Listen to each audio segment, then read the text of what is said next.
రేగొండ మండలం కొడవటంచ గ్రామంలో శ్రీ లక్ష్మీ నరసింహస్వామి జాతర బ్రహ్మోత్సవాలు అంగరంగ వైభవంగా జరుగుతున్నాయి. బ్రహ్మోత్సవాలలో భాగంగా శుక్రవారం హోలీ పండుగను పురస్కరించుకుని రథోత్సవం కార్యక్రమం కొడవటంచ మాడవీధుల గుండా ఘనంగా జరగనున్నట్లు ఆలయ ఈవో మహేష్ తెలిపారు.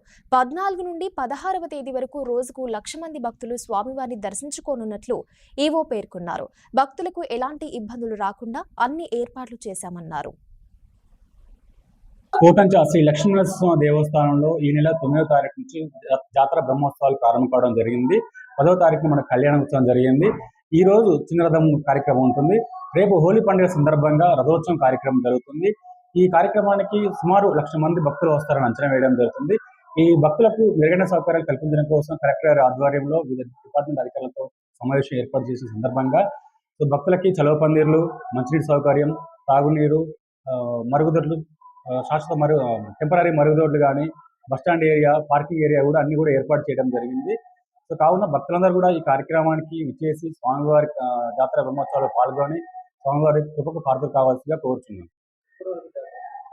జాతర మనకు 16వ తేదీ వరకు ముగుస్తుందండి. 14, 15, 16 ఈ 3 రోజులు కూడా మనకు సుమారు రోజుకు 1,00,000 మంది భక్తులు వస్తారు అంచనా వేయడం జరిగింది. 16వ తారీఖు నాకబల్లి ముగింపు కార్యక్రమం. ఆ రోజు సాయంత్రం నాకబల్లితోనే మన జాతర బ్రహ్మోత్సవాలు ముగుస్తాయి. హోలీ పండుగ మనకు మెయిన్ గా రథోత్సవం ఉంటుందండి. స్వామివారి రథం అనేది మడవీధులు గుండా ఊరేగింపు జరుగుతుంది. ఈ ఊరేగింపు ముందు కూడా కోలాటం కానీ, భజన కార్యక్రమాలు కానీ, చెక్క భజనలు కానీ ఇవన్నీ కూడా ఏర్పాటు చేయడం జరిగింది. దీంతో మనకు అంతా కూడా జాతర ప్రాంగణం అంతా కూడా కోలాహలంగా మారబోతుంది. సో రాత్రి కార్యక్రమం అంతా కూడా జనం వస్తారు, భక్తులు వస్తారు. వివిధ వాహనాలు కూడా ఊరేగింపు కార్యక్రమం ఉంటుంది. గజవాహన ఊరేగింపు ఉంటుంది. కాబట్టి భక్తులకి అంతా కూడా ఆహ్లాదకరంగా ఉండే విధంగా కూడా చర్యలు తీసుకుంటారు.